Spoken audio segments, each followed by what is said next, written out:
El caso de Charles Dexter Ward. Howard Phillips Lovecraft. Capítulo 5. Una pesadilla y un cataclismo.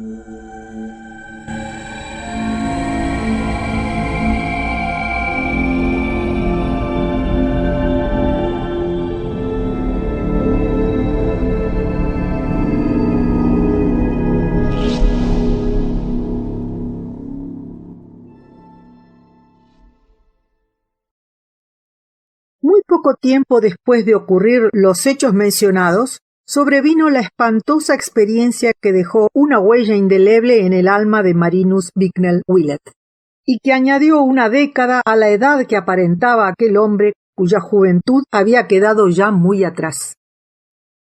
Willett había conferenciado largamente con Ward y ambos habían llegado a un acuerdo sobre diversos puntos que sin duda los alienistas juzgarían ridículos.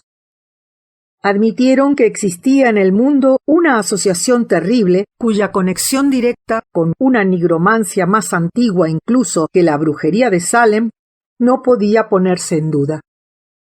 Que por lo menos 2 hombres, y otro en el cual ni se atrevían a pensar, estaban en absoluta posesión de mentes o personas que existían ya en 1690 o incluso antes. Era algo asimismo indiscutiblemente demostrado, a pesar de todas las leyes naturales conocidas. Lo que aquellas espantosas criaturas, además de Charles Ward, estaban haciendo o se proponían hacer, quedaba bastante claro a juzgar por sus cartas y por todos los datos relativos al pasado y al presente que se conocían sobre el caso. Estaban saqueando tumbas de todas las épocas, incluidas las de los hombres más sabios y eminentes de la historia, con la esperanza de extraer de sus cenizas vestigios de la conciencia y erudición que un día les animara e informara. Un espantoso comercio tenía lugar entre aquellos seres de pesadilla que adquirían huesos ilustres con el frío cálculo del estudiante que compra un libro de texto y que creían que aquel polvo centenario había de proporcionarles un poder y una sabiduría muy superiores a las que el mundo había visto nunca concretadas en un hombre o en un grupo. Habían descubierto medios sacrílegos para mantener vivos sus cerebros, bien en sus mismos cadáveres o en cadáveres distintos, y era evidente que habían descubierto el método de reavivar y absorber la conciencia de los muertos. Por lo visto, había algo de cierto en lo que escribió aquel mítico Borellus acerca de la preparación, incluso a base de restos muy antiguos, de ciertas sales esenciales capaces de reavivar la sombra de seres muertos hacía mucho tiempo. Existía una fórmula para evocar la sombra en cuestión y otra para hacerla desaparecer de nuevo, y ambas las habían perfeccionado de tal modo que ahora podían enseñar a otros a recitarlas con éxito. Pero, al parecer, era menester andarse con cuidado en las evocaciones, pues las lápidas estaban en muchos casos cambiadas. Willett y el señor Ward se estremecían al pasar de conclusión en conclusión. Había métodos también, al parecer, para atraer presencias y voces de lugares desconocidos, lo mismo que de las tumbas, proceso sobre el que había que ejercer también mucha cautela. Joseph Corwin había evocado sin duda muchas cosas prohibidas, y en cuanto a Charles, ¿qué podían pensar de él? ¿Qué fuerzas procedentes de la época de Corwin o de más allá de las esferas le habían alcanzado para trastornar su mente? Estaba claro que había sido impulsado a hallar ciertas instrucciones que luego había utilizado. Había hablado con cierto hombre en Praga y permanecido largo tiempo con él en las montañas de Transilvania, y finalmente debía haber encontrado la tumba de Joseph Corwin. Aquel artículo del periódico y los ruidos que su madre había oído durante la noche eran demasiado significativos para pasarlos por alto. Charles había invocado la presencia de alguien y ese alguien había atendido su llamada. Aquella poderosa voz que resonó en la casa el Viernes Santo y aquellos tonos distintos que se oyeron en el cerrado laboratorio del desván ¿No constituían acaso una espantosa prefiguración del temido doctor Allen y su susurro espectral? Sí, aquello era justamente lo que el señor Ward había intuido con vago horror en la conversación que había mantenido con aquel hombre, si era tal, por teléfono. Qué diabólica voz o conciencia, qué morbosa presencia o sombra espectral había acudido en respuesta a los ritos secretos que ejecutaba Charles Ward tras esa puerta cerrada. Aquella discusión en que se distinguieron claramente las palabras «debe permanecer rojo 3 meses». Santo cielo, ¿no había sido por entonces cuando había estallado la ola de vampirismo? ¿Cuando se había profanado la tumba de Ezra Whedon? ¿Cuando se habían oído gritos terribles en Patuxet? ¿Qué mente había planeado la venganza y había vuelto a descubrir la sede abandonada de antiguas blasfemias? Y luego el bungalow, y el forastero barbudo, y las murmuraciones y el miedo. Ni el señor Ward ni Willett podían explicarse la locura final de Charles, pero estaban convencidos de que la mente de Joseph Corwen había regresado a la tierra y continuaba su siniestra labor. ¿Era realmente una posibilidad la posesión demoníaca? Allen indudablemente tenía que ver con todo aquel asunto, y los detectives tenían que averiguar algo más acerca de aquel hombre cuya existencia amenazaba la vida del joven. Entretanto, puesto que la existencia de una vasta cripta bajo el bungalow estaba virtualmente demostrada, había que procurar encontrarla, y con tal fin Willett y el señor Ward, conscientes de la actitud escéptica de los alienistas, decidieron llevar a cabo una exploración minuciosa y sin precedentes del bungalow, para lo cual acordaron encontrarse allí a la mañana siguiente, provistos de herramientas y accesorios apropiados para la tarea que pensaban llevar a cabo. La mañana del 6 de abril amaneció clara y los dos exploradores se encontraron a las 10 en punto en el lugar acordado. Abrieron con la llave del señor Ward y efectuaron un registro superficial del edificio. Del desorden que reinaba en la habitación del doctor Allen, dedujeron que los detectives ya habían hecho acto de presencia allí, y el señor Ward manifestó su esperanza de que hubieran encontrado alguna pista valiosa.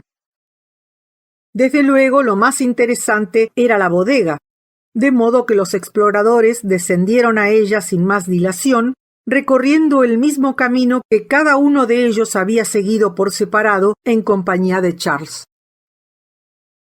El suelo de tierra y las paredes de piedra de la bodega tenían un aspecto tan macizo e inocente que la idea de que allí pudiera haber una abertura resultaba casi absurda.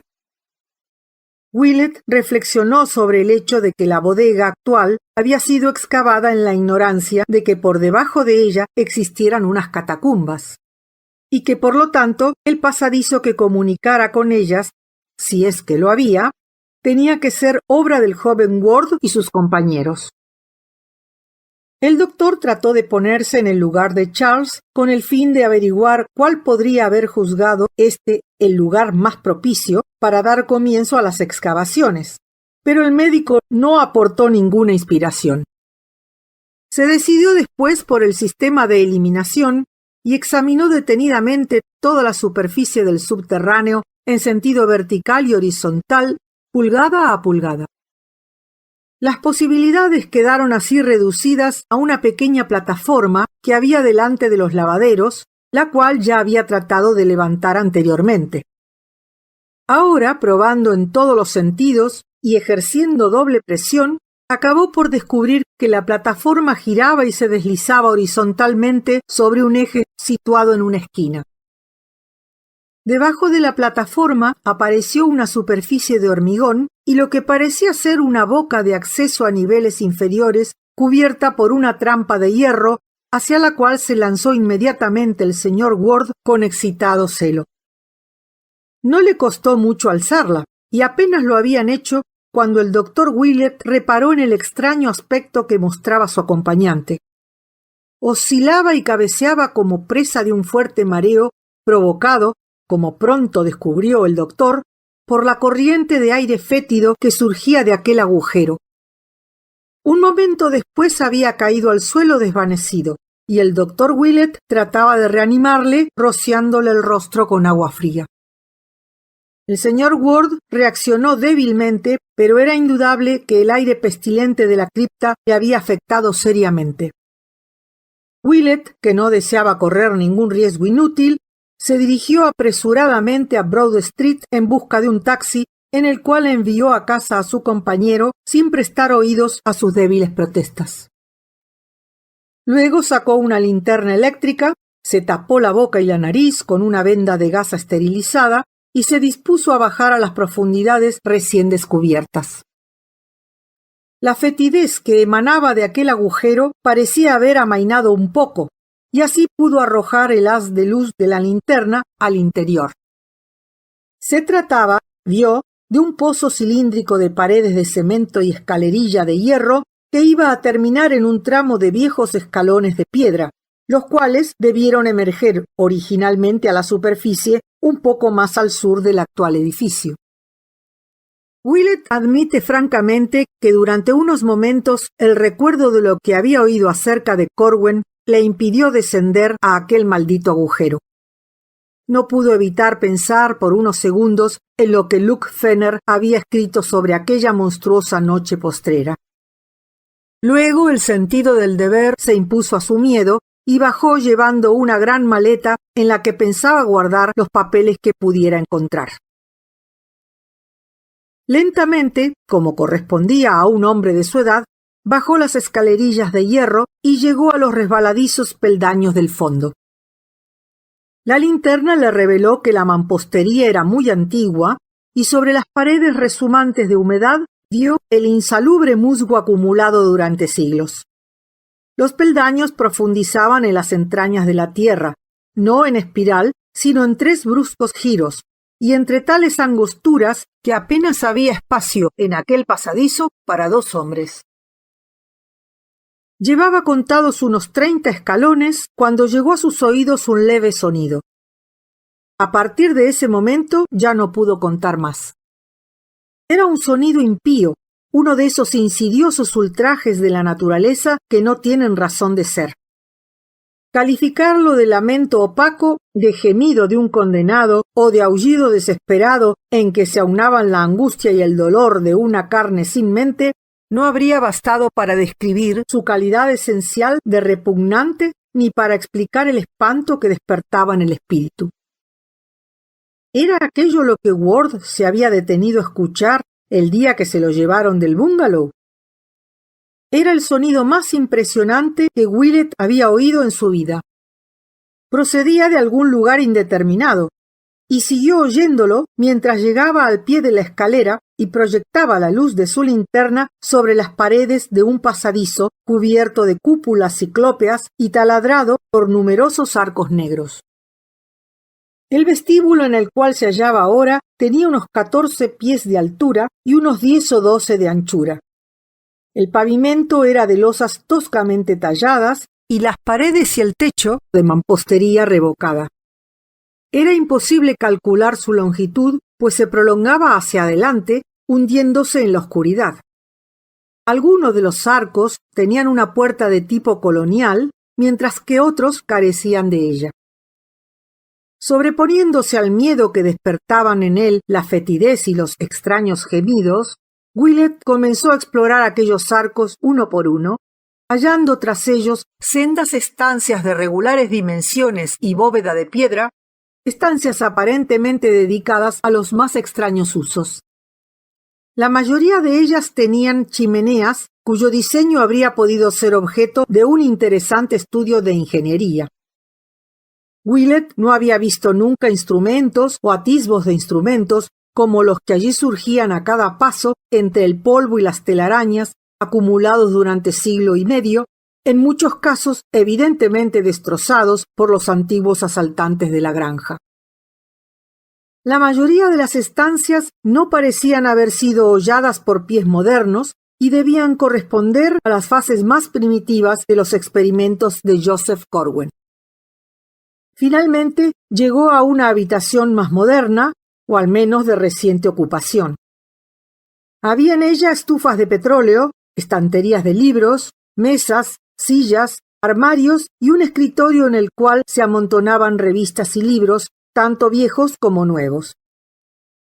Había en varios lugares candelabros y lámparas de aceite, y Willett, tras encontrar una caja de fósforos, encendió las que estaban preparadas para su uso. La luz reveló sin lugar a dudas que aquella estancia era nada menos que el estudio o biblioteca de Charles Ward. Buena parte de los libros y muebles que encontró allí el doctor procedían de la mansión de Prospect Street. La sensación de familiaridad que recibió fue tan intensa que casi olvidó el hedor y los extraños sonidos, los cuales eran allí más intensos de lo que habían sido al pie de la escalera. Su primera tarea, tal como había proyectado, consistió en buscar y recoger todos los documentos que parecieran de vital importancia y de un modo especial los que Charles había descubierto detrás del retrato de Joseph Corwen en la casa de Olney Court. Mientras rebuscaba entre papeles y documentos, alcanzó a vislumbrar las proporciones de la tarea que iba a representar el clasificar y descifrar todo aquel material, pues archivo tras archivo estaban todos atestados de papeles que mostraban curiosos dibujos y caligrafías cuyo estudio exigiría meses, si no años, de trabajo. En un momento dado encontró varios paquetes de cartas con matasellos de Praga y de Racus y que mostraban la escritura característica de Horn y de Hutchinson, todo lo cual dejó a un lado para llevárselo con él después en la maleta. Al fin, en un secretaire de caoba que en otros tiempos había adornado el hogar de los Ward, descubrió Willett los documentos de Corwen, los cuales reconoció por habérselos mostrado Charles en una ocasión muy brevemente. El joven los había conservado juntos, tal y como estaban cuando los encontró, pues allí estaban todos los títulos que recordaban los obreros que habían presenciado el hallazgo, exceptuando los documentos dirigidos a Horn y a Hutchinson y la clave para descifrarlos. Willett lo metió todo en la maleta y continuó la búsqueda. Dado que lo más importante era el estado actual del joven Ward, centró su investigación en el material más nuevo y fue entonces cuando descubrió un hecho curioso, que los manuscritos más recientes de puño y letra de Charles se remontaban a 2 meses antes. Había en cambio resmas y resmas de hojas cubiertas de símbolos y fórmulas, notas históricas y comentarios filosóficos, escritos con una caligrafía absolutamente idéntica a la que mostraban los antiguos escritos de Joseph Corwen, aunque eran evidentemente modernas. Estaba claro que en fechas recientes Charles se había dedicado a imitar la caligrafía de su antepasado, alcanzando en ello una maravillosa perfección. De una tercera mano, que podía haber sido la de Allen, no había el menor rastro. Si es que era el cerebro rector, debió obligar al joven a que actuara como amanuense suyo. Entre aquel material nuevo, una fórmula mística, o mejor dicho, un par de fórmulas, aparecían con tanta frecuencia que Willett se las sabía de memoria antes de dar por terminada su búsqueda. Consistían en 2 columnas paralelas, la de la izquierda encabezada por el símbolo arcaico conocido con el nombre de cabeza de dragón, y utilizado en almanaques para señalar el nodo ascendente, y precedida la de la derecha por el signo correspondiente a la cola del dragón o nodo descendente. De forma casi inconsciente, cayó en la cuenta el doctor de que los símbolos de la segunda columna eran los de la primera, pero escritos al revés, exceptuando los monosílabos finales y el extraño nombre de Yog-Sothoth, el cual había aprendido a distinguir del resto de las fórmulas relacionadas con aquel horrible asunto. La primera columna despertó en la memoria del doctor Willett un eco extrañamente desagradable que identificó después cuando recordó los acontecimientos del horrible Viernes Santo del año anterior. Con tanta frecuencia se repetían las fórmulas que sin darse cuenta el doctor comenzó a recitarlas en voz baja. Al fin creyó haber encontrado todos los documentos que por el momento necesitaba y decidió no examinar ninguno más hasta que pudiera traer a todos los escépticos alienistas en masa y llevar a cabo con ellos una investigación más amplia y sistemática. Tenía que encontrar aún el laboratorio oculto, de modo que, dejando su maleta en la estancia iluminada, volvió a internarse en el oscuro pasadizo en cuyas bóvedas seguían resonando sin cesar aquellos apagados y espantosos lamentos. Las estancias contiguas estaban abandonadas o llenas de cajones rotos y ataúdes de plomo de aspecto ominoso, pero no pudo por menos de impresionarle la magnitud de la tarea que allí había llevado a cabo Corwen. Pensó en los esclavos y marineros que habían desaparecido, en las tumbas profanadas en todas partes del mundo, y en lo que debió ser aquella expedición final contra la granja, y decidió que era mejor no recordar más aquello. De pronto se encontró ante una gran escalera de piedra que, según dedujo, debía conducir a uno de los edificios contiguos a la granja, tal vez a aquel famoso edificio de piedra dotado de estrechas troneras en vez de ventanas. La fetidez y los extraños lamentos aumentaron de intensidad. Willett comprobó que había llegado a un amplio espacio abierto tan grande que la luz de su linterna no bastaba para iluminarlo, y mientras avanzaba tropezó con unas recias columnas que sostenían los arcos del techo. Poco después llegó a un círculo de columnas agrupadas como los monolitos de Stonehenge, con un gran altar colocado en el centro sobre una base de 3 peldaños. Las figuras halladas en aquel altar eran tan curiosas que Willett se acercó a estudiarlas con su linterna, pero cuando vio lo que eran, retrocedió estremeciéndose y no quiso detenerse a investigar las manchas oscuras que salpicaban la superficie superior y caían por los lados a guisa de regueros.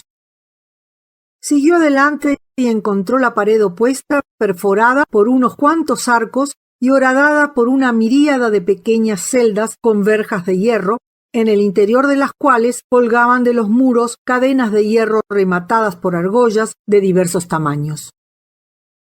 Aquellas celdas estaban vacías, y sin embargo la horrible fetidez y los lúgubres lamentos continuaban asediando al doctor con más insistencia que nunca. No pudo Willett apartar su atención por más tiempo de aquel espantoso hedor y de aquellos pavorosos sonidos que llegaban a aquel gran vestíbulo de columnas más claros y horribles que a cualquier otro lugar del subterráneo y que parecían proceder de regiones aún más profundas. Antes de inspeccionar uno por uno todos los arcos en busca de una escalera que pudiera conducir hasta ellas, el doctor recorrió con el haz de luz de su linterna el enlosado suelo. A intervalos regulares había losas taladradas por pequeños agujeros distribuidos caprichosamente, mientras que en un rincón halló una escalera de mano de la cual parecía desprenderse gran parte de aquel olor nauseabundo que lo llenaba todo. Mientras avanzaba lentamente, Willett creyó observar que los sonidos y la fetidez eran mucho más intensos encima de las losas perforadas, como si estas últimas fueran burdas trampillas que condujeran a una región del horror hundida en las entrañas de la tierra. Se arrodilló junto a una de ellas y trató de levantarla. Apenas había comenzado a intentarlo cuando los lamentos subieron de tono y solo sobreponiéndose a sus temblores, logró el doctor Willett perseverar en su intento. Un hedor insoportable se filtraba a través de aquellos agujeros y la cabeza comenzó a darle vueltas cuando al fin, tras apartar la losa, proyectó la luz de su linterna hacia la oscura oquedad que había quedado al descubierto. Si esperaba encontrar un tramo de peldaños que descendieran hacia una cima de abominación, Willett quedó decepcionado, ya que lo único que pudo ver fue la pared de ladrillos de un pozo cilíndrico de 1,5 yardas aproximadamente de diámetro y desprovisto de todo medio de descenso. Mientras la luz buscaba en el fondo de aquel pozo, los lamentos se transformaron en horribles aullidos. Willett tembló, incapaz por un momento de enfrentarse con el espanto que podía acechar en aquel abismo, pero inmediatamente reaccionó y, sacando fuerzas de flaqueza, reunió el valor necesario para asomarse al pozo e introducir la linterna en el interior hasta donde le alcanzaba el brazo, para ver lo que había en el fondo. Durante unos segundos no pudo distinguir más que la viscosa pared de ladrillo cubierta de musgo que se hundía indefinidamente en aquella miasma semitangible de lobreguez, hedor y angustiado frenesí. Luego vio que algo saltaba torpe y furiosamente en el fondo del angosto foso de unos 20 o 25 pies de profundidad. La linterna tembló en su mano, pero miró de nuevo para ver qué clase de ser viviente podía morar en la oscuridad de aquel pozo artificial. Una criatura viva abandonada allí por el joven Ward cuando los médicos se lo llevaron al hospital y, evidentemente, una de las muchas aprisionadas en los numerosos fosos excavados en la amplia caverna abovedada. Fueran lo que fuesen, no podían tenderse en tan reducido espacio. Aquellas espantosas semanas, desde que su dueño les abandonara, debían haberlas pasado agazapados, saltando, gimiendo y esperando. Pero Marinus Bicknell Willett lamentó toda su vida haber mirado de nuevo, porque a pesar de su larga experiencia como cirujano y de su veteranía en las salas de disección, desde entonces no ha vuelto a ser el mismo. Resulta difícil explicar cómo la visión de un objeto tangible y de dimensiones mensurables pudo cambiar a un hombre hasta tal punto. Lo único que podemos decir es que en torno a ciertos perfiles y entidades flota un poder de simbolismo y sugestión que actúa sobre las perspectivas de un pensador sensible y susurra terribles alusiones a oscuras relaciones cósmicas y a realidades indescriptibles que existen más allá de la ilusión protectora que supone la visión normal. Y fue uno de aquellos perfiles o entidades lo que vio Willett al mirar por segunda vez, y por unos instantes perdió la razón tanto como cualquiera de los pacientes del hospital del Dr. Waite. Su mano, desprovista de pronto de fuerza muscular y coordinación nerviosa, dejó caer la linterna. Pero sus oídos no llegaron a percibir el espantoso sonido de un masticar de muelas que delataba el destino que ésta había encontrado en el fondo del pozo. Gritó y gritó, y el pánico transformó su tono habitual en una voz de falsete que ni sus amigos más íntimos habrían reconocido. Al ver que no podía ponerse en pie, rodó desesperadamente sobre el húmedo pavimento al que se abrían docenas de pozos tartáreos que arrojaban a la superficie, en respuesta a sus gritos demenciales, exhaustos lamentos y horribles aullidos. Se desolló las manos sobre las ásperas losas y se golpeó la cabeza contra las numerosas columnas, pero siguió avanzando. Lentamente fue recobrando el dominio de sí mismo. Estaba empapado en sudor, sumido en un abismo de negrura y de horror, sin nada con qué iluminarse, y atormentado por una imagen que ya nunca podría desterrar de su memoria. Bajo sus pies, docenas de aquellos seres continuaban vivos, y ahora uno de los fosos estaba abierto. Sabía que lo que había visto no podía trepar por aquellos muros resbaladizos, pero se estremecía ante la posibilidad de que existiera alguna escalerilla que le hubiera ocultado la oscuridad. No sabría decir qué era aquel ser. Se asemejaba a las figuras talladas en el diabólico altar, pero estaba vivo. La naturaleza no había podido darle aquella forma, pues se trataba sin duda de una criatura inacabada. Las deficiencias eran del tipo más sorprendente y las anormalidades de proporción hacían imposible toda descripción. Willett solo se atreve a decir que debía representar a las identidades que Ward había invocado a partir de sales imperfectas y que mantenía para fines serviles o ritualistas. De no haber tenido un significado concreto, su imagen no habría aparecido tallada en aquel altar maldito. Cierto que no era aquello lo peor que se representaba en el ara, pero tampoco Willett había abierto el resto de los fosos. En aquel momento, la primera idea que le vino a la cabeza fue un párrafo de uno de los documentos relativos a Corwen y que había digerido hacía ya tiempo.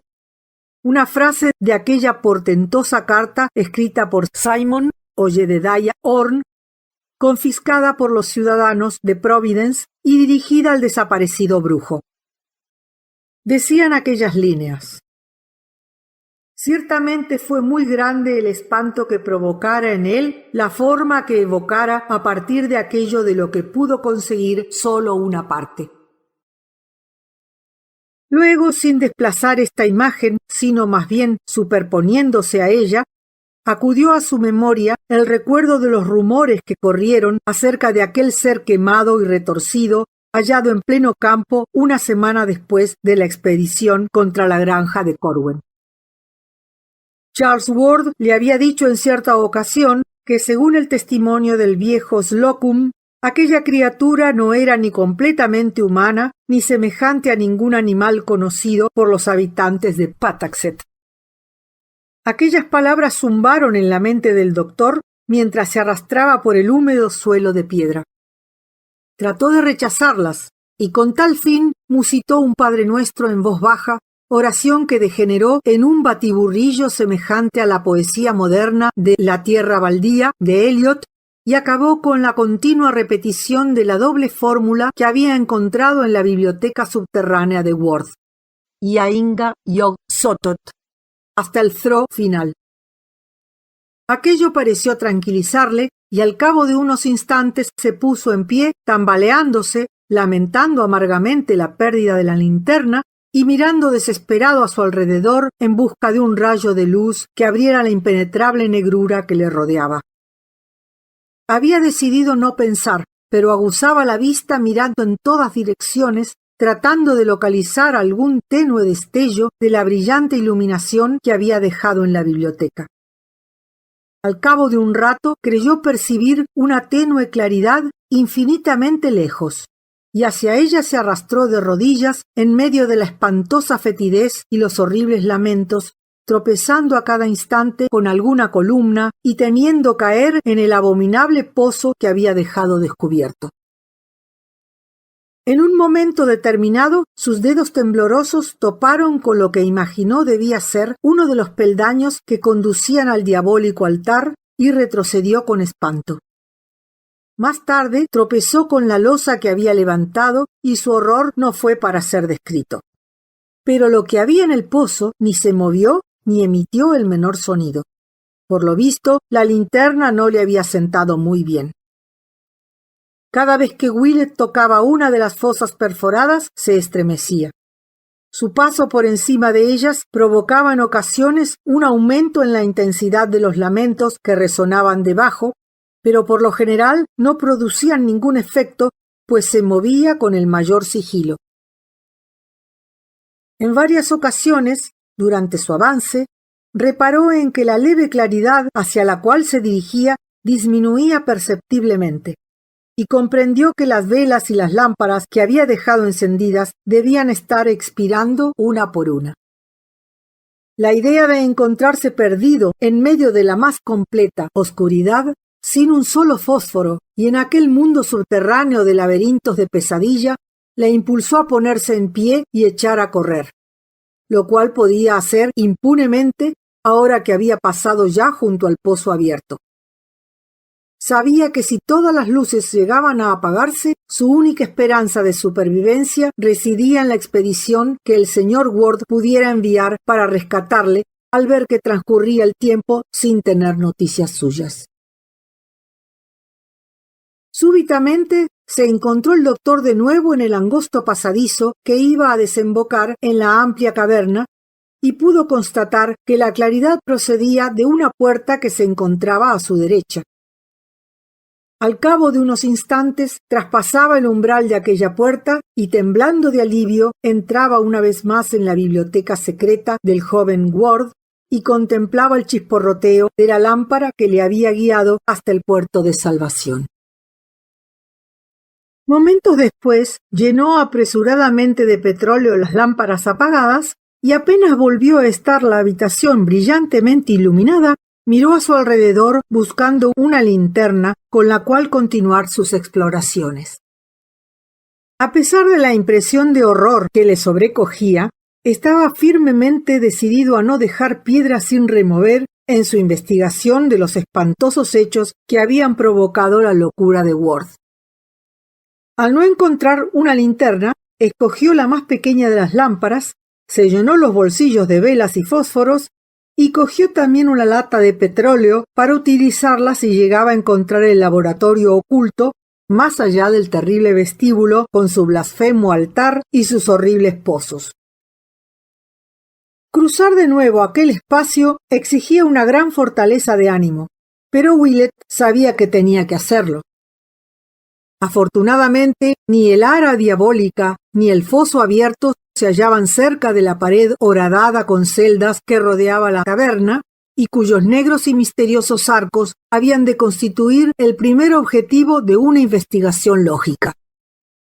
De modo que Willett regresó a aquel vestíbulo inundado de fétides y de angustiados lamentos y bajó la mecha de la lámpara para evitar ver siquiera a distancia el diabólico altar o el pozo descubierto. La mayoría de los arcos conducían a cámaras pequeñas, unas completamente vacías y otras que evidentemente se utilizaban como almacén. En varias de estas últimas vio una acumulación muy curiosa de los más diversos objetos. Una estaba llena de prendas de vestir semipodridas y cubiertas de polvo, y no fue pequeño el horror del doctor Willett cuando comprobó que aquellas prendas habían sido utilizadas hacía siglo y medio. En otra habitación halló ropas de época más reciente que parecían haber sido almacenadas allí para equipar a un gran número de hombres. Pero lo que más le repugnó fueron unas enormes cubas de cobre con siniestras incrustaciones que encontró diseminadas por varias de las cámaras. Le inquietaron aún más que los cuencos de plomo llenos de extraños residuos y que despedían un hedor repugnante, perceptible incluso en medio de la fetidez general de la cripta. Cuando hubo registrado casi palmo a palmo la mitad de aquel muro circular, Willett descubrió otro pasadizo semejante al que daba entrada a la cripta y al cual se abrían numerosas puertas.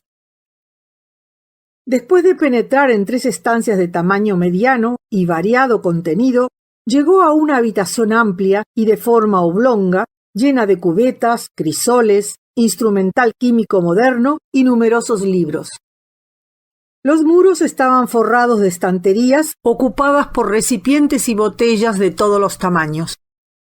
Aquel era, sin lugar a dudas, el laboratorio de Charles Ward, y el que había utilizado asimismo Corwen hacía siglo y medio.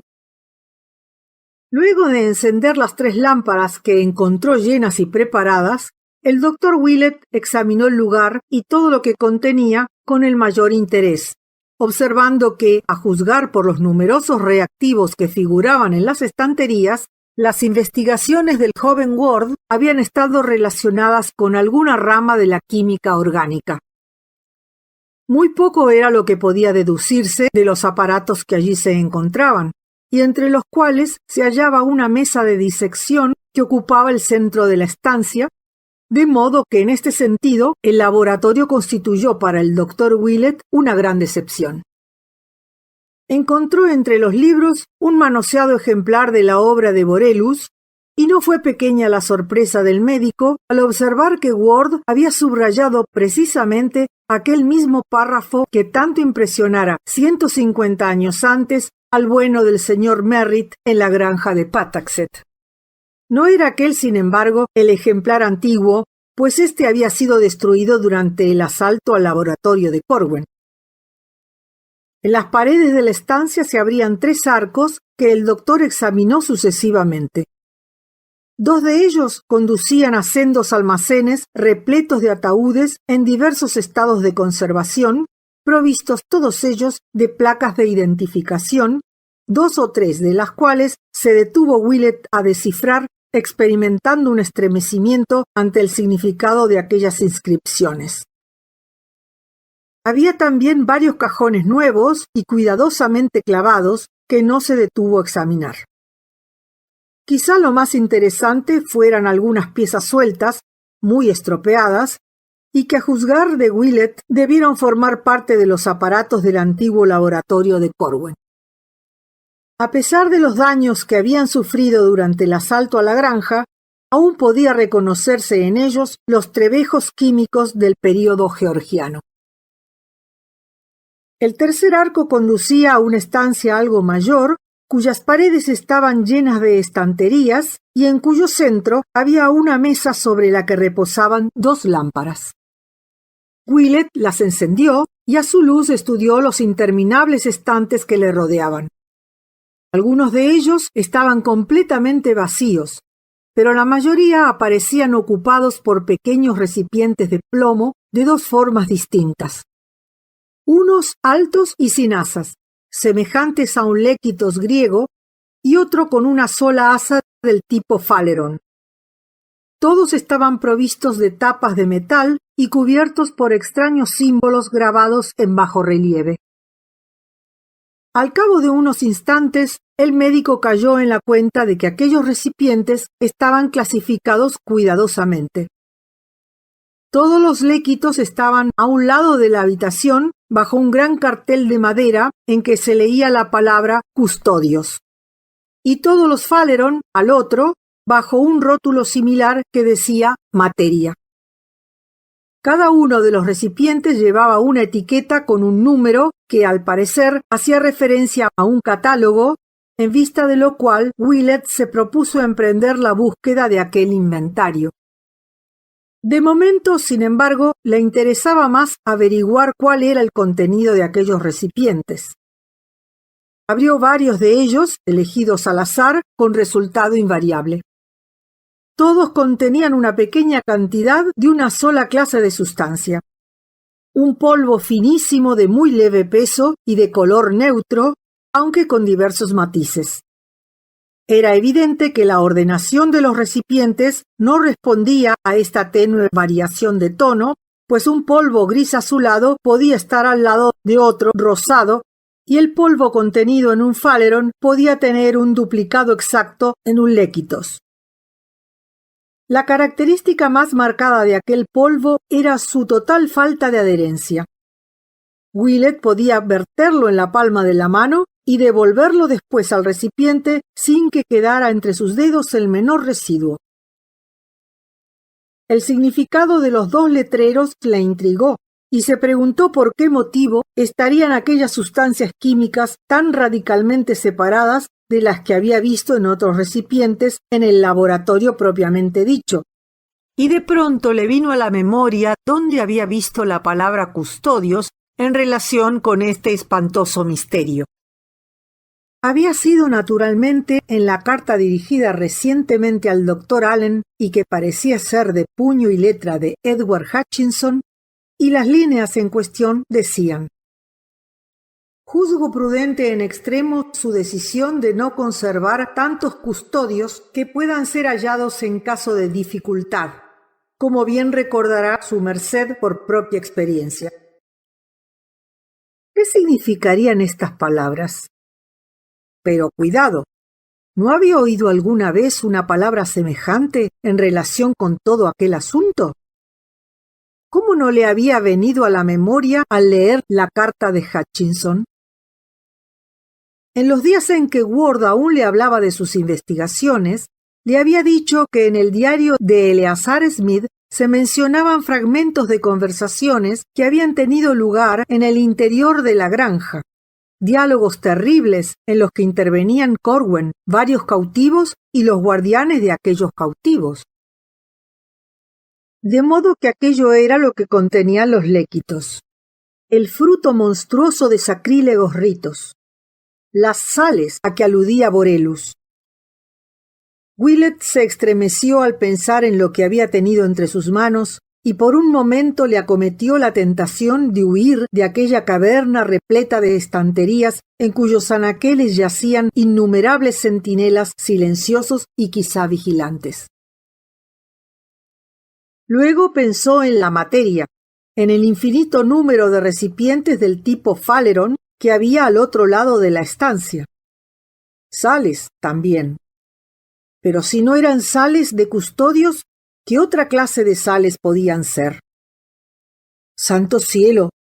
¿Sería posible que se hallaran allí las reliquias mortales de la mitad de los grandes pensadores de todas las épocas, arrancadas por manos impías de las tumbas donde el mundo las creía seguras y sujetas a la llamada y el interrogatorio de unos locos que pretendían asimilar sus conocimientos guiados por algún propósito que, como decía el pobre Charles en su carta, podía afectar a la civilización, las leyes naturales, quizá incluso a la suerte del sistema solar y todo el universo? Y él, Marinus Bicknell Willett, había tenido aquel polvo entre sus manos. Reparó después en una pequeña puerta que había al fondo de la habitación y se tranquilizó lo suficiente como para acercarse a ella y examinar la burda figura grabada sobre el dintel. Era solo un símbolo, pero al verlo el doctor se estremeció, recordando el día en que un amigo suyo le había dibujado aquella misma figura en un papel y le había explicado lo que significaba en los oscuros abismos del sueño. Era el signo de Koth, aquel que ven los soñadores sobre el arco de entrada de cierta torre negra que se yergue solitaria en medio de la penumbra. Y a Willett no le había gustado lo que su amigo Randolph Carter le había dicho acerca de sus poderes. Pero pronto se olvidó de aquel símbolo al percibir un nuevo hedor en el aire. Se trataba de un olor de origen químico y no animal, y procedía de la habitación situada al otro lado de la puerta. Aquella era sin duda la fetidez que empapaba las ropas de Charles Ward el día en que se lo llevaron los médicos.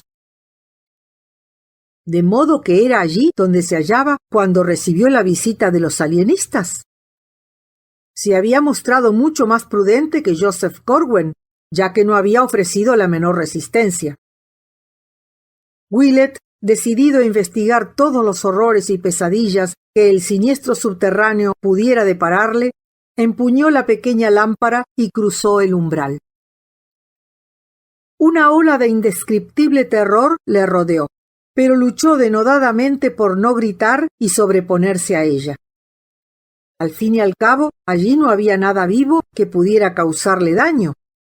Y, por otra parte, estaba dispuesto a lo que fuera con tal de descifrar el misterio que envolvía a su paciente.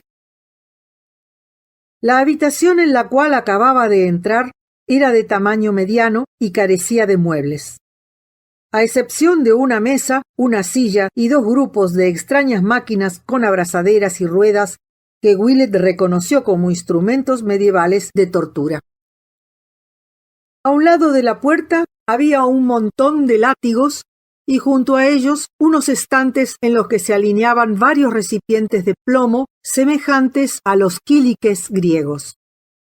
Al otro había una mesa y sobre ella una potente lámpara de argán, un bloc de notas, un lápiz y dos de los léquitos de las estanterías de la otra habitación. Willett encendió la lámpara y examinó minuciosamente el bloc para ver qué notas estaba tomando Charles cuando fue interrumpido por los alienistas. Pero no pudo entender más que unas cuantas palabras escritas con la extraña caligrafía de Corwen y que no arrojaban ninguna luz sobre el caso en conjunto.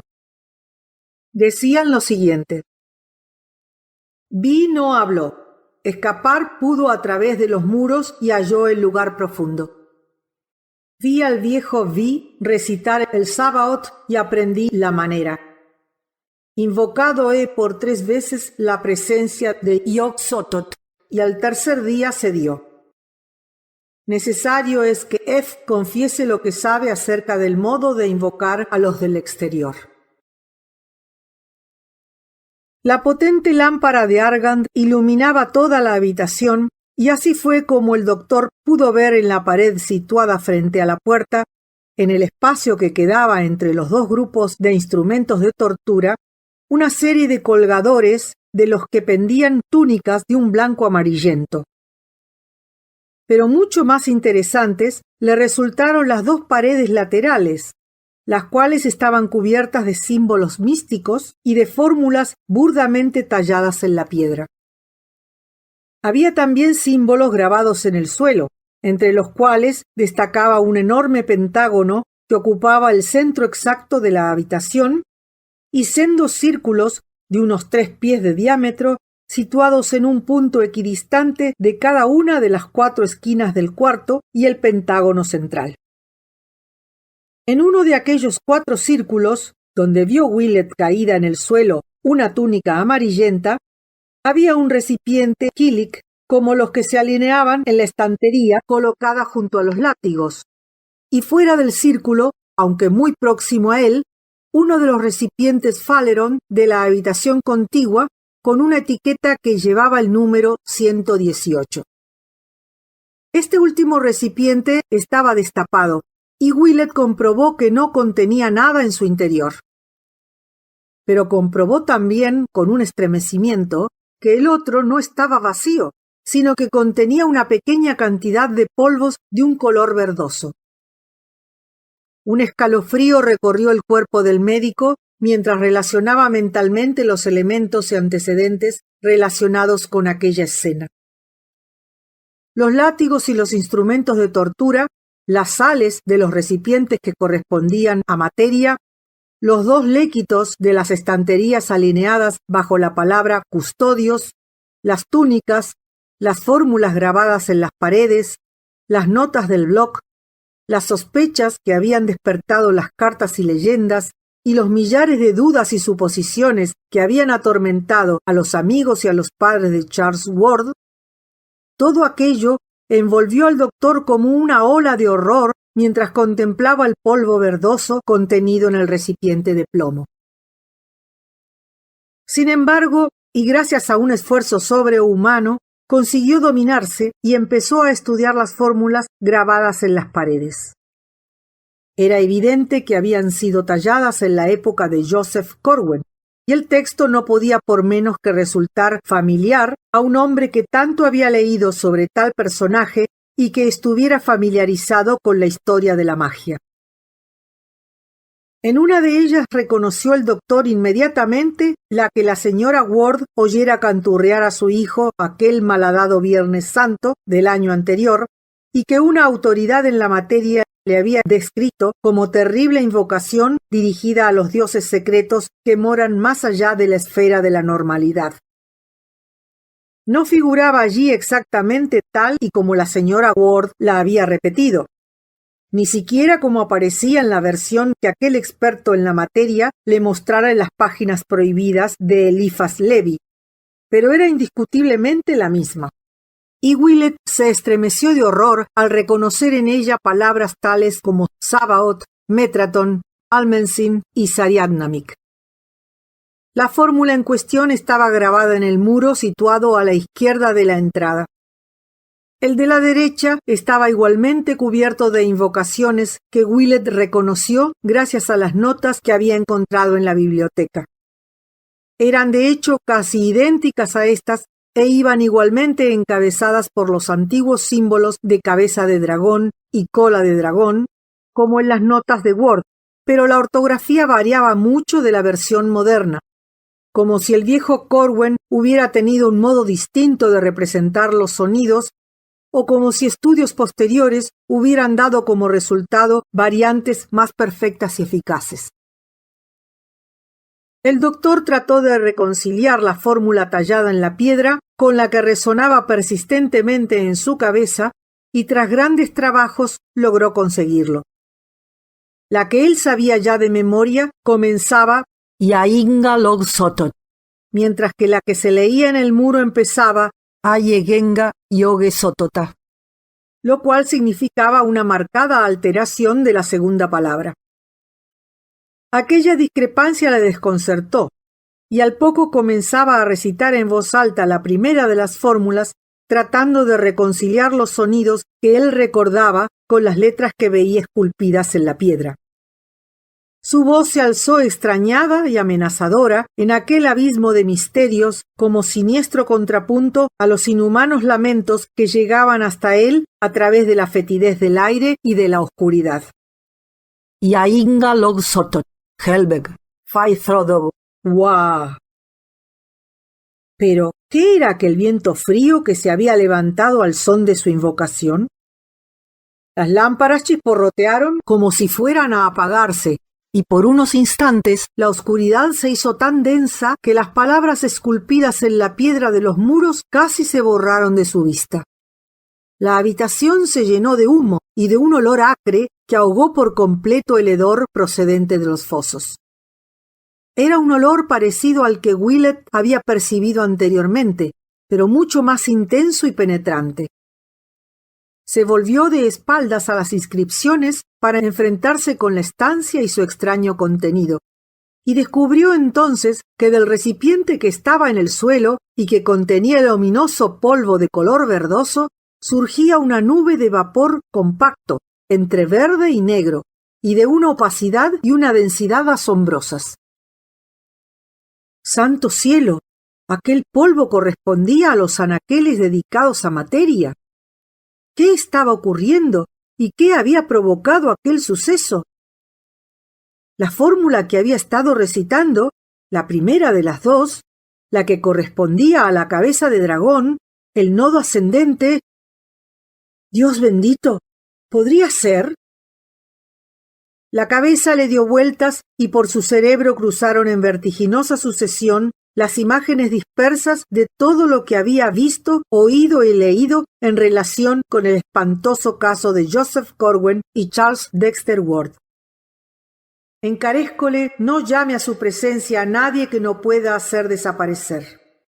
Tenga siempre su merced preparada la invocación necesaria para ello y nunca confíe hasta estar bien seguro de quién ha requerido a su presencia. Por 3 veces he hablado con lo que en él estaba inhumado. Dios del cielo, ¿qué era aquella forma que se elevaba entre el humo? Marinus Bicknell Willett no espera que crean su historia, sino unos cuantos de sus amigos íntimos, y en consecuencia solo a ellos ha tratado de contarla. Las pocas personas ajenas a ese círculo que la han escuchado de sus labios se han limitado a sonreír y a comentar que el doctor empieza a hacerse viejo. Le han aconsejado que se tome unas largas vacaciones y que en el futuro no vuelva a intervenir en casos de desequilibrio mental. Pero el señor Ward sabe que lo que dice el médico no es más que la terrible verdad. ¿Acaso no vio él con sus propios ojos la fétida abertura practicada en el suelo de la bodega del bungalow? ¿Acaso el doctor Willett no le envió a su casa, trastornado y enfermo, hacia las 11 de aquella ominosa mañana?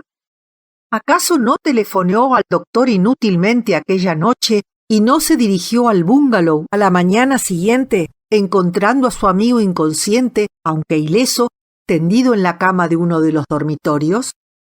Respiraba trabajosamente, y cuando el señor Ward le hizo beber un poco de coñac, entreabrió lentamente los párpados, se estremeció y gritó: «¡Esa barba! ¡Esos ojos! Dios mío, ¿quién es usted?». Palabras bastante extrañas teniendo en cuenta que las dirigía a un hombre perfectamente rasurado y de ojos azules, un hombre que conocía desde su infancia. A la brillante claridad del mediodía, el bungalow no había cambiado en lo más mínimo desde la mañana anterior.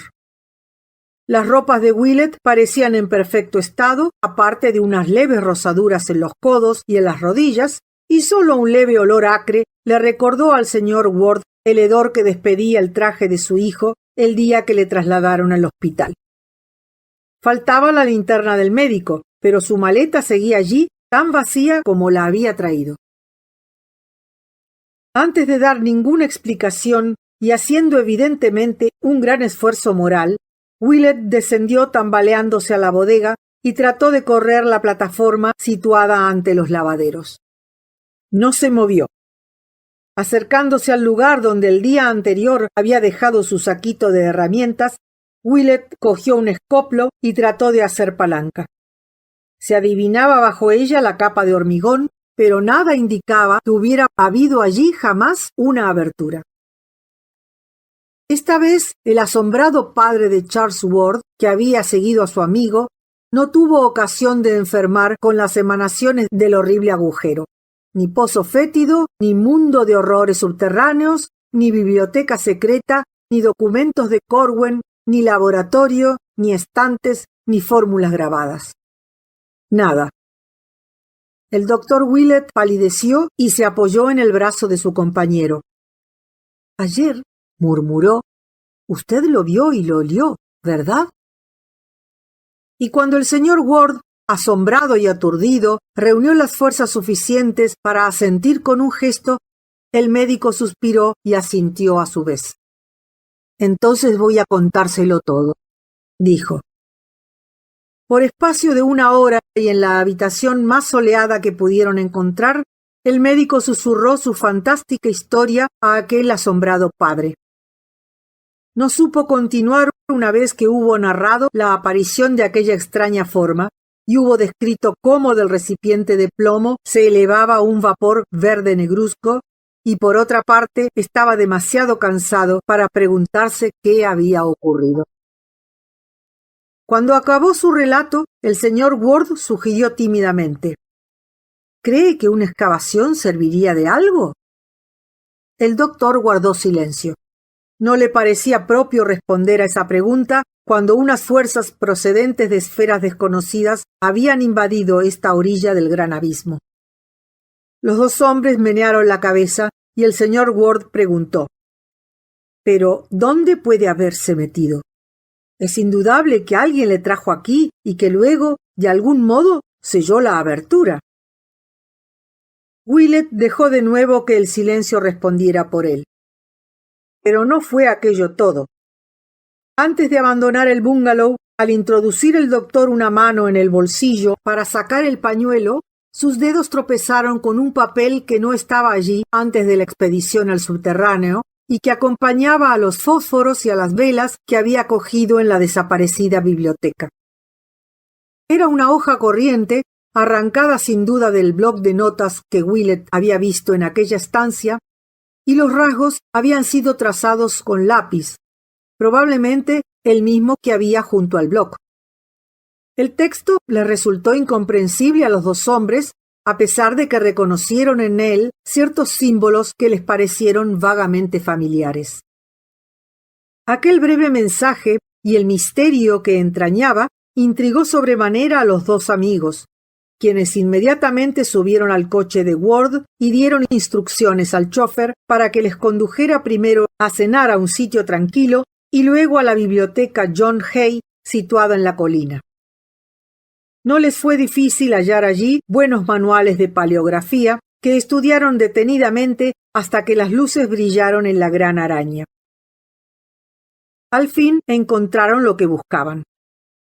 Aquella caligrafía no constituía una invención fantástica, sino que había sido la normal en un período muy oscuro.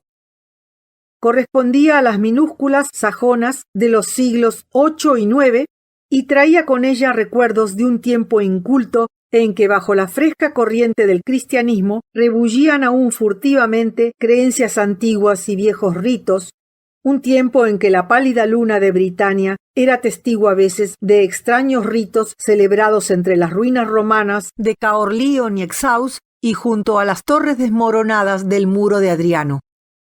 La lengua era el latín de aquellas edades bárbaras y el texto era el siguiente: Corvinas mecandus est, cadaver aqua forti dissolvendum, neca liquid retinendum, tace tu potes. Lo que traducido significaba: Corwen debe morir. El cadáver debe ser disuelto en agua fuerte sin que quede residuo alguno. Guarda el mayor silencio posible. Willett y el señor Ward quedaron mudos y desconcertados. Se habían enfrentado con lo desconocido y ahora descubrían que carecían de las emociones que a su juicio debían experimentar. En Willett especialmente, la capacidad de recibir nuevas impresiones parecía totalmente agotada. y así los dos hombres permanecieron sentados en silencio hasta que llegó la hora en que se cerró la biblioteca. Desde allí se dirigieron a la mansión de Prospect Street. El doctor se quedó en ella a pasar la noche y allí seguía el domingo cuando llamaron por teléfono los detectives encargados de la vigilancia del doctor Allen. El señor Ward, que en ese momento paseaba nerviosamente por la habitación vestido con un batín, respondió personalmente a la llamada y al saber que el informe que había solicitado estaba casi listo, citó a los detectives para primera hora de la mañana del día siguiente. Tanto Willett como él estaban deseosos de que el asunto llegara a su término, ya que cualquiera que fuese el origen del extraño mensaje que el doctor había encontrado en su bolsillo, una cosa parecía cierta. El Corwen que debía ser destruido no podía ser otro que el barbudo desconocido de gafas oscuras. Charles temía a aquel hombre, y en la carta que había dirigido al médico había pedido que le matara y disolviera su cadáver en ácido. Además, Allen había estado carteándose con extraños personajes de Europa bajo el nombre de Corwen, y era evidente que se consideraba una reencarnación del desaparecido nigromante. Ahora, de fuente nueva y desconocida, llegaba un mensaje en que se afirmaba que Corwen debía morir y que había que disolver su cuerpo en ácido. La relación entre todos aquellos sucesos era demasiado evidente y no podía ser ignorada. Por otra parte, ¿acaso Allen no planeaba asesinar al joven Ward siguiendo el consejo de ese individuo llamado Hutchinson? Desde luego que la carta que ellos habían visto no había llegado jamás a manos del barbudo colega de Charles, pero de su texto se deducía que Allen había trazado ya planes para deshacerse del joven en el momento en que éste mostrara demasiados escrúpulos. En consecuencia, había que detener a Allen y aun en el caso de que no se adoptaran contra él medidas más drásticas, habría que encerrarle en un lugar desde el cual no pudiera infligir ningún daño al joven Ward. Aquella tarde, con la infundada esperanza de extraer alguna información acerca de aquel misterio de la única persona capaz de proporcionarla, el señor Ward y el doctor Willett fueron a visitar a Charles a la clínica. El doctor informó al joven de todo lo que había descubierto y observó la palidez que iba cubriendo su rostro a medida que sus descripciones garantizaban la verdad de sus descubrimientos. El médico utilizó en grado máximo los efectos dramáticos y espió el rostro de su paciente con la esperanza de sorprender en él, aunque fuera un parpadeo, cuando se refirió a los pozos y a los indescriptibles híbridos que vivían en su interior. Pero Charles no parpadeó. Willett hizo una pausa, y cuando volvió a hablar, su voz adquirió un tono de indignación al referirse a aquellos seres que se morían de hambre. Acusó al joven de crueldad, y se estremeció al oír las irónicas carcajadas con que éste respondió a sus palabras. Parecía haber renunciado a seguir sosteniendo que la cripta no existía, pero ahora veía algo siniestramente cómico en todo aquel asunto y se reía con carcajadas roncas de algo que evidentemente le divertía mucho. Luego susurró con acento doblemente terrible a causa de lo cascado de la voz. Malditos sean. Comen, pero no deberían comer. Eso es lo más extraño del caso. Un mes sin comer, dice usted. Se queda muy corto, señor mío. Buen chasco se habría llevado de saberlo el viejo Webb con su mojigatería. Matarlo todo quería. Pero estaba tan ensordecido por el ruido de fuera que no llegó a oír el que salía de la tierra. Ni soñó que pudiera haber allí seres vivientes. Si yo le dijera que esas malditas criaturas están aullando en esos pozos desde que Corwen desapareció, hace ya 150 años. Pero aquello fue lo único que Willett pudo sonsacarle. Horrorizado, aunque casi convencido contra su voluntad, Continuó su historia con la esperanza de que algún incidente pudiera sobresaltar a su interlocutor y sacarle de la demencial compostura que mantenía. Al contemplar el rostro del joven, no pudo evitar que un estremecimiento de horror le sacudiera ante los cambios que se habían producido en él durante los últimos meses. Cuando mencionó la habitación de las fórmulas y el polvo verdoso, Charles comenzó a demostrar cierta curiosidad.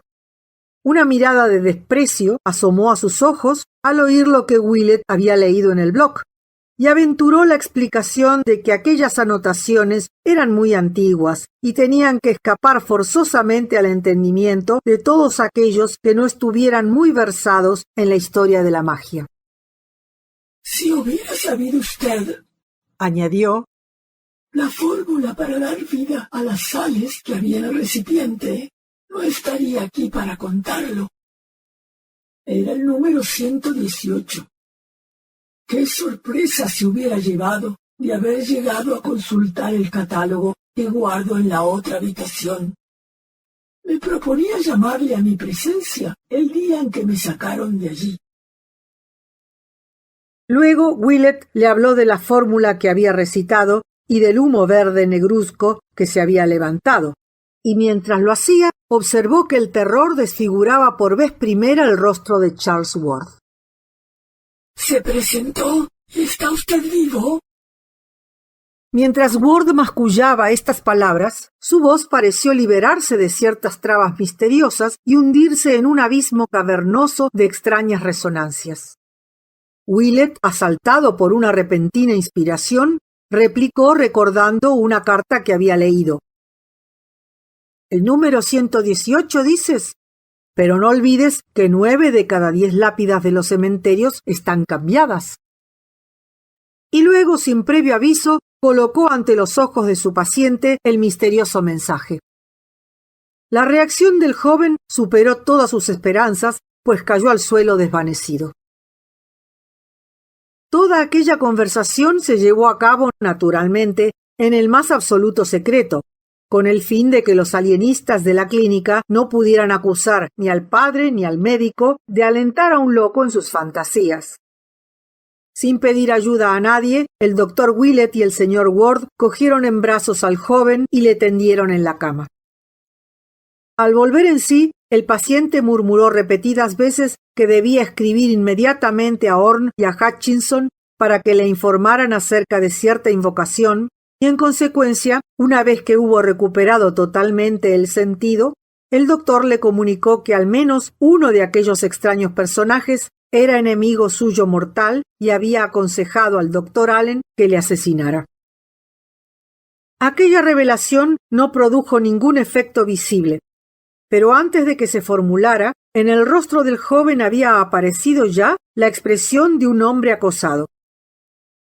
A partir de aquel momento no quiso hablar más, y el señor Ward y su acompañante no tardaron en abandonar la habitación, no sin antes prevenir al paciente contra el barbudo doctor Allen, a lo cual se limitó a responder el joven que aquel individuo no estaba ya en condiciones de hacer daño a nadie.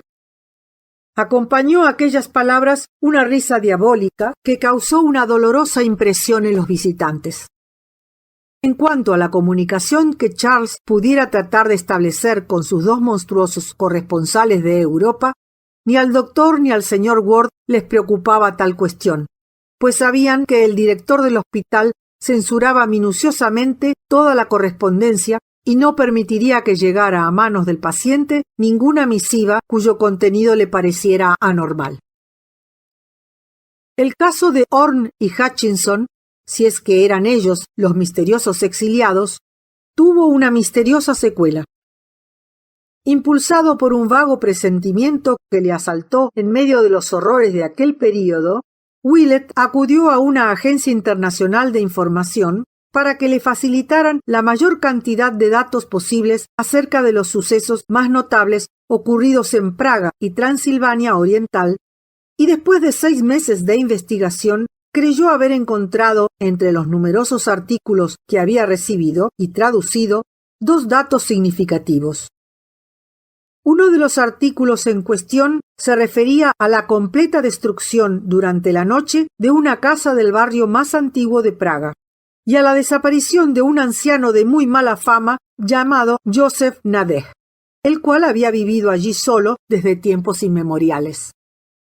El otro hablaba de una tremenda explosión ocurrida en las montañas de Transilvania, al este de Rakus, que había tenido como consecuencia la desaparición del castillo de Ferenczi con todos sus moradores.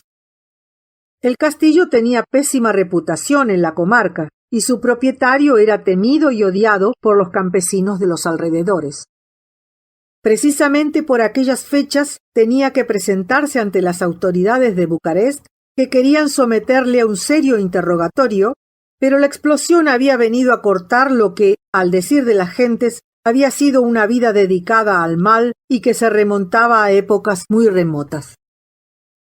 Willett sostiene que la mano que escribió aquel mensaje en caligrafía sajona era capaz de empuñar armas más fuertes que la pluma y que había asumido la responsabilidad de acabar con Hutchinson y Horn, dejándole a él la tarea de terminar con Corwen. El doctor se niega a pensar siquiera cuál pudo ser el destino final de aquellos dos extraños personajes. A la mañana siguiente el doctor Willett acudió muy temprano a la mansión de los Ward a fin de estar presente cuando llegaran los detectives.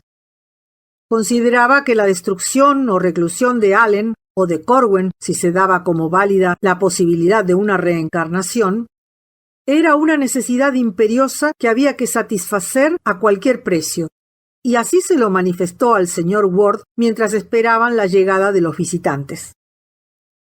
Se encontraban en la planta baja, ya que los pisos superiores de la casa empezaban a ser aborrecidos a causa de la fetidez que se respiraba en ellos. Fetidez que los criados más antiguos relacionaban con alguna maldición relacionada con el desaparecido retrato de Joseph Corwen. A las 9 se presentaron los 3 detectives, que inmediatamente dieron comienzo a la lectura del informe. Por desgracia no habían podido localizar al mulato Tony Gómez, ni podían dar noticia de cuál fuera el lugar de procedencia del doctor Allen, ni de su actual paradero. Pero habían reunido un considerable número de datos y de información general acerca del silencioso personaje. Los vecinos de Pataxet le consideraban un ser vagamente sobrenatural y creían que su barba era teñida o postiza, creencia que resultó ser cierta, pues se habían hallado en el bungalow, junto a un par de gafas ahumadas, una barba postiza. Un tendero había declarado que su caligrafía era muy extraña y enmarañada, dato que confirmaron las notas escritas a lápiz encontradas en su habitación e identificadas por el comerciante. En relación con el vampirismo del verano anterior, la mayoría creía que el verdadero vampiro era Allen y no Ward. También figuraban en el informe las declaraciones de los oficiales que habían visitado el bungalow a raíz del incidente del asalto al camión.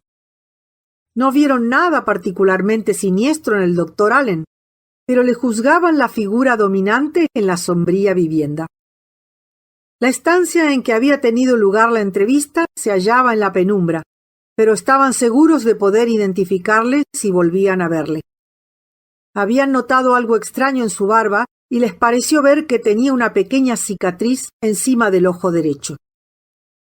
En cuanto al registro de la habitación de Allen, no había aportado ningún dato concreto a la investigación, exceptuando el hallazgo de la barba y las gafas, y de varias notas escritas descuidadamente y cuya caligrafía era idéntica a la de los antiguos manuscritos de Corwen y a las recientes anotaciones del joven Ward halladas en la desaparecida cripta.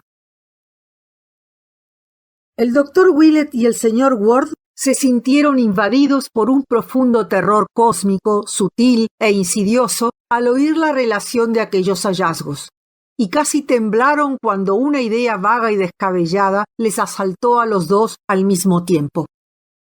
La barba postiza, las gafas, la enmarañada caligrafía de Corwen, el antiguo retrato y la diminuta cicatriz, el joven transformado y con una cicatriz semejante, la voz profunda y cavernosa que había sonado al otro lado del hilo telefónico, ¿No era esa voz la que le recordaba ahora al señor Ward la de su hijo? ¿Quién había visto a Charles y a Allen juntos? Sí, los policías les habían visto juntos en el bungalow. Pero, ¿y después? ¿No había coincidido la desaparición de Allen con los temores de Charles y su definitiva instalación en el bungalow? Corwen, Allen, Ward. ¿En qué sacrílega y abominable fusión habían caído dos épocas y dos personas?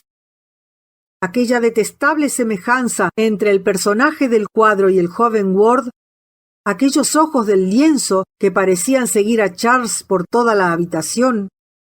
¿Por qué Allen y Charles imitaban la caligrafía de Joseph Corwen incluso cuando estaban solos? Y luego la espantosa tarea que habían llevado a cabo aquellos hombres, la desaparecida cripta llena de horrores que había envejecido al médico en una noche, los monstruos hambrientos encerrados en los fosos fétidos, aquella terrible fórmula que tan indescriptibles resultados había producido, el mensaje que Willett había encontrado en su bolsillo, los documentos, las cartas, todas las alusiones a tumbas, a misteriosas sales, a descubrimientos. ¿A dónde conducía todo aquello? Finalmente el señor Ward tomó la decisión más prudente. Evitando pensar en lo que hacía, entregó a los detectives una fotografía para que la mostraran a todos los comerciantes de Patuxet que hubieran visto al misterioso doctor Allen.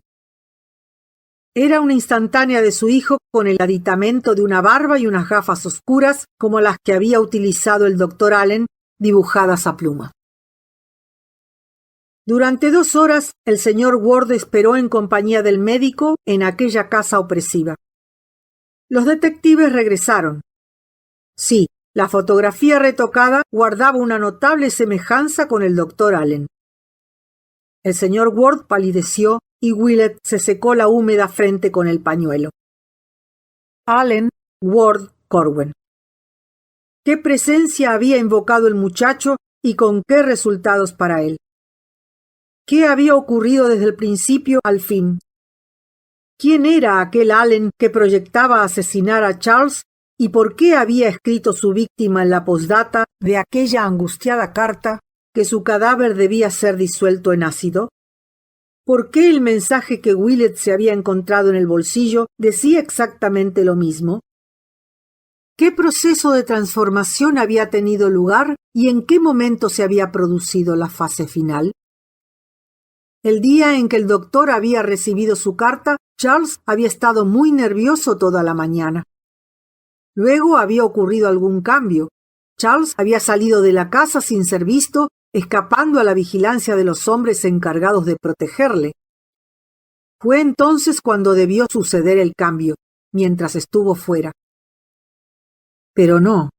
¿Acaso no había gritado de terror al volver a entrar en su biblioteca? ¿Qué había encontrado allí? ¿O qué le había encontrado a él? Esa figura que tan osadamente había entrado en la casa sin que se le hubiera visto abandonar la mansión, ¿no habría sido una sombra extraña? ¿Un horror dispuesto a lanzarse sobre un hombre tembloroso que no había salido de la habitación? ¿No había oído el mayordomo unos extraños ruidos? Willett se fue en busca del sirviente y le hizo unas cuantas preguntas en voz baja. Desde luego, había sido un asunto muy desagradable. Sí, había oído unos ruidos, un grito, un jadeo y una serie de extraños crujidos. Y el señorito Charles no había vuelto a ser el mismo desde el momento en que salió aquel día de la biblioteca sin decir una sola palabra. El mayordomo se estremecía al hablar y olfateó el aire que llegaba desde el piso de arriba, arrastrado por una corriente creada por alguna ventana abierta. El terror se había instalado definitivamente en la mansión. Incluso los detectives estaban inquietos, ya que el caso presentaba algunos aspectos que no les gustaban en lo más mínimo.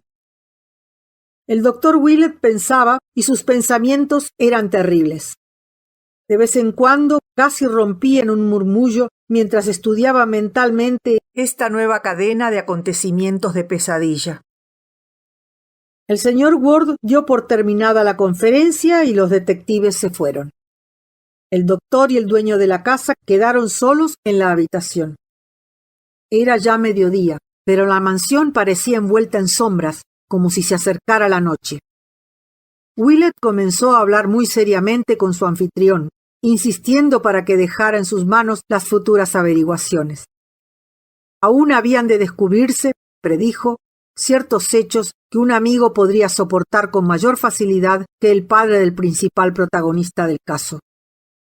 En su calidad de médico de la familia, debía disponer de una absoluta libertad de movimientos, y lo primero que exigía era encerrarse en la abandonada biblioteca, donde, en torno al panel de madera que había albergado el cuadro, se respiraba ahora un aura de terror mucho más intensa que cuando estuviera allí el retrato de Corwin. Solo pedía que no se le molestara.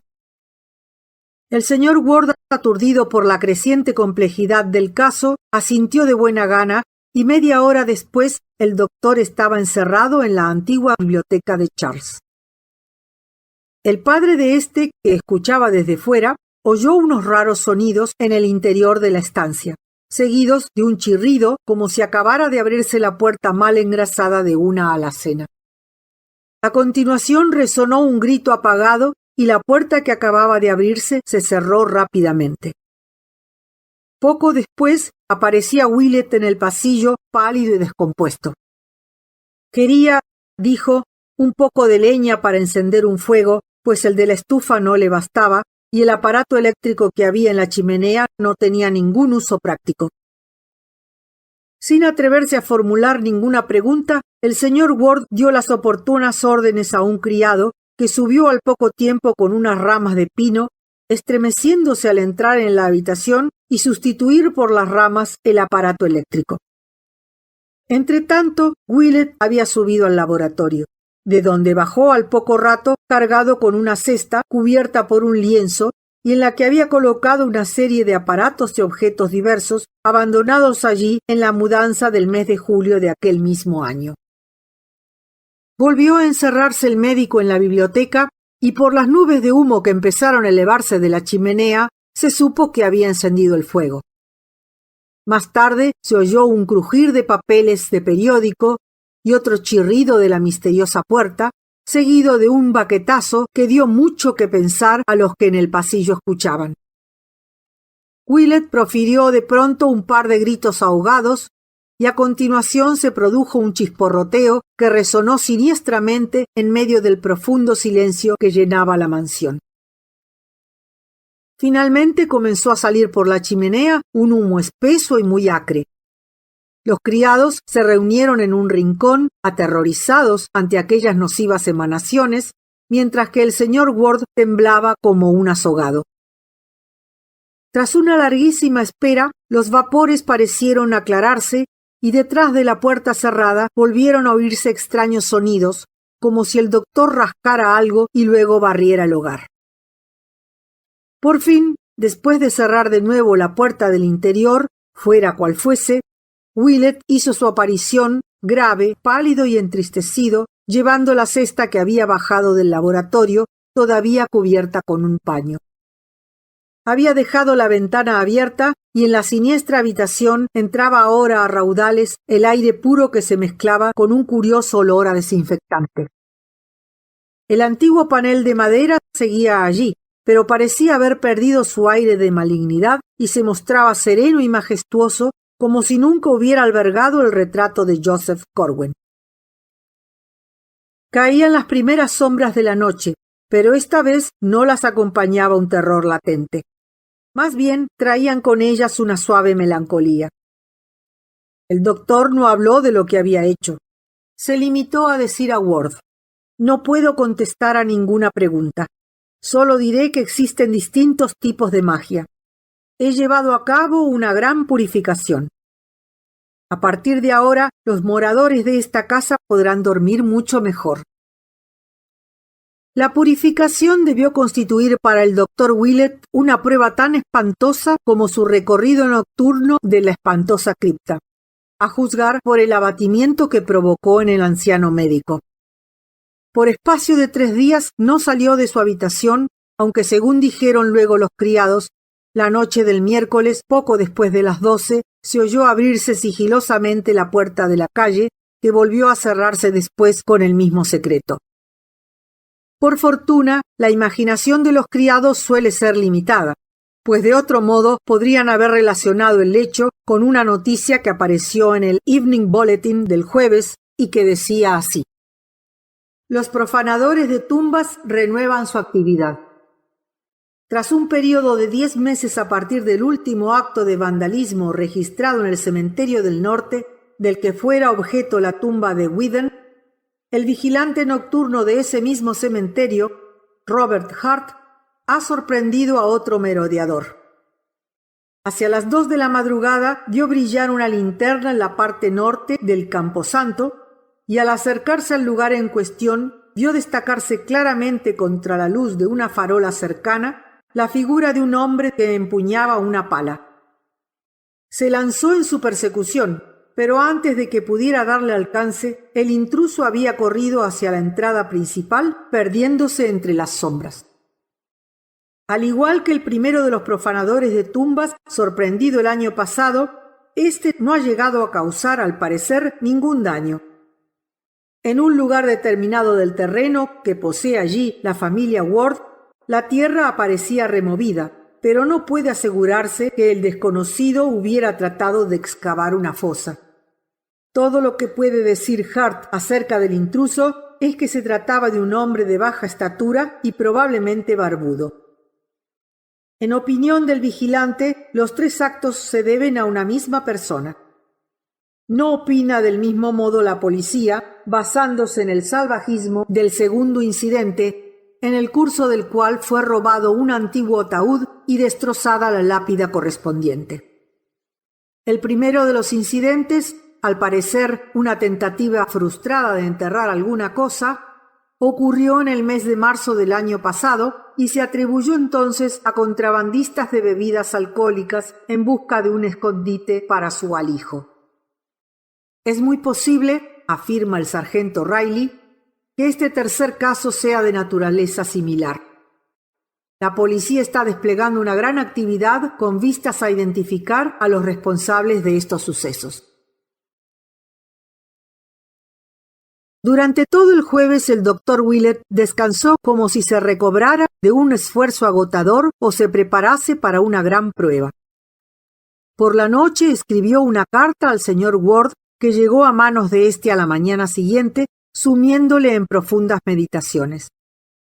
No había podido Ward sobreponerse a la impresión que le causara el informe de los detectives y a la siniestra purificación de la biblioteca, pero aquella misiva, a pesar de la desgracia que anunciaba y del misterio que la rodeaba, le trajo algo de la calma que tanto necesitaba. 10 Barnes Street, Providence, Rhode Island, 12 de abril 1928. Querido Theodore, me considero obligado a avisarte, antes de llevar a cabo lo que voy a hacer mañana, que pondrá punto final al terrible asunto de que nos venimos ocupando, pues tengo la impresión de que ninguna asada podrá llegar jamás a ese monstruoso lugar que los dos conocemos. Sé que tu mente no hallará reposo a menos que te asegure que lo que me propongo hacer representará el final definitivo de todo este misterio. Me conoces desde que eras niño, de modo que me creerás si te digo que hay cosas que es mejor no investigar a fondo. Es preferible que no vuelvas a pensar en el caso de Charles e indispensable que no le digas a su madre más de lo que ella sospecha. Cuando yo vaya a visitarte mañana, Charles se habrá fugado de la clínica. Eso es lo que todos deben creer. Estaba loco y escapó. Y eso es lo que debes decir poco a poco a su madre cuando dejes de mandarle las notas mecanografiadas que escribías en nombre de Charles. Te aconsejo que vayas a reunirte con ella en Atlantic City y te tomes unas vacaciones. Dios sabe cuánto las necesitas después de las impresiones recibidas y cuánto las necesito yo también. Por mi parte me propongo pasar en el sur una temporada para tranquilizarme y reponer fuerzas. De modo que no me hagas ninguna pregunta cuando vaya a visitarte. Es posible que algo salga mal, pero si es así, no dejaré de avisarte. Espero que no tenga que hacerlo. A partir de mañana no habrá ya motivo de preocupación, pues Charles estará perfectamente a salvo. Ya lo está más de lo que te imaginas. No debes temer nada con respecto a Allen o quien quiera que sea. Pertenece al pasado como el retrato de Joseph Corwin, y cuando mañana llame a tu puerta puedes tener la completa seguridad de que ya no existirá tal persona. El que escribió la misteriosa nota tampoco volverá a molestarte. Pero debes prepararte para algo muy triste y preparar también a tu esposa. La fuga de Charles no significa que vayáis a recuperarle. Se ha visto afectado por una terrible enfermedad, como has tenido ocasión de apreciar por los cambios físicos y mentales que ha experimentado, y tienes que resignarte a no volver a verle. Te queda el consuelo de saber que no fue ni un malvado ni un loco, sino únicamente un muchacho aficionado al estudio y excesivamente curioso respecto a materias que encerraban un gran peligro. Descubrió cosas que ningún mortal debe saber, y esa fue su desgracia. Y ahora debo hablarte del asunto más difícil y que exige que deposites en mí toda tu confianza. Dentro de un año, si así lo deseas, puedes dar a todos la versión que prefieras de cómo murió Charles, porque él no volverá. Puedes también hacer colocar una lápida en el cementerio del norte, a 10 pies de distancia en dirección oeste de la de tu padre, para señalar el lugar en que descansan los restos de tu hijo. Las cenizas allí enterradas serán las de Charles Dexter Ward, el que viste crecer, el verdadero Charles con la marca olivácea en la cadera y sin el lunar negro en el pecho ni la cicatriz en la ceja derecha. El Charles que nunca hizo ningún daño y que habrá pagado con su vida una curiosidad morbosa. Esto es todo. Charles se fugará de la clínica y dentro de un año podrás colocar una lápida sobre el lugar donde reposan sus cenizas. No me hagas ninguna pregunta y ten la seguridad de que el honor de tu familia sigue incólume. Te acompaño en tu sentimiento y te deseo que encuentres la fortaleza, la calma y la resignación necesarias para sobrellevar esta desgracia. Tu sincero amigo, Marinus B. Willett. El viernes 13 de abril de 1928, Marinus Bicknell Willett visitó a Charles Dexter Ward en su habitación de la clínica del Dr. Waite, situada en la isla de Conanicut. El joven, aunque no trató de rehuir al visitante, estaba de un humor sombrío y no se mostró dispuesto a hablar del tema que Willett deseaba tratar. El descubrimiento de la cripta hacía imposible la normalidad de su relación, y ambos callaron un buen rato después de intercambiar los saludos habituales. La tensión aumentó al descubrir el joven Ward, tras el rostro impasible del doctor, una firmeza nueva en él. El paciente se amedrentó, consciente de que desde su último encuentro, el que fuera médico solícito se había transformado en implacable vengador. Finalmente Willett se decidió a romper el fuego. «He descubierto algo más, Charles», dijo. «Algo muy grave».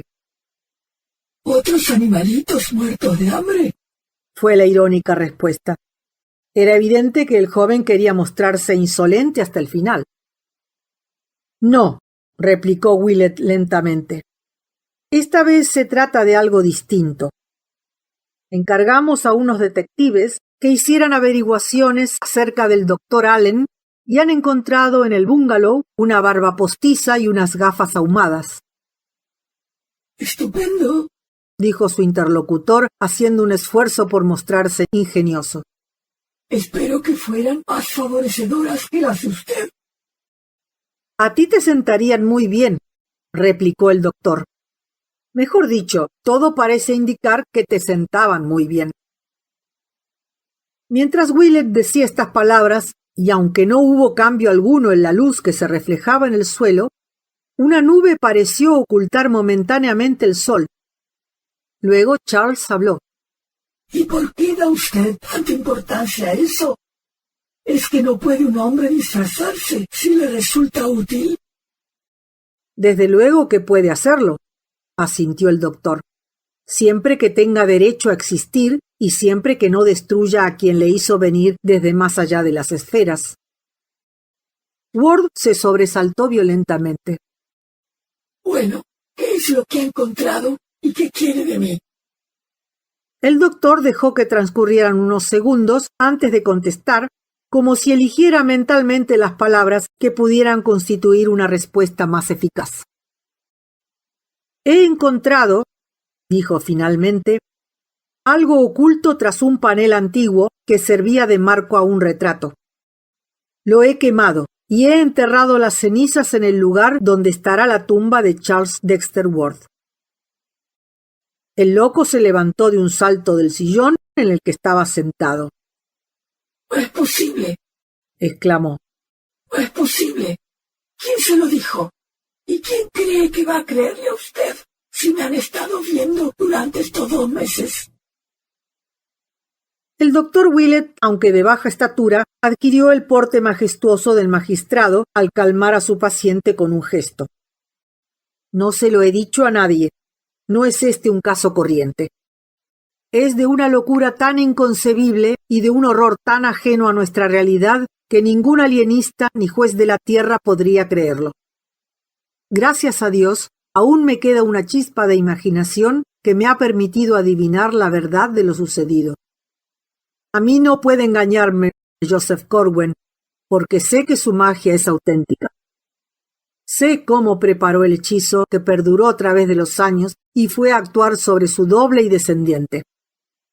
Sé cómo le arrastró usted al pasado y consiguió que le sacara de su abominable tumba. Sé cómo permaneció oculto en su laboratorio mientras se dedicaba al estudio del saber contemporáneo y salía por las noches a escondidas. Sé que es usted el vampiro de que tanto se habló.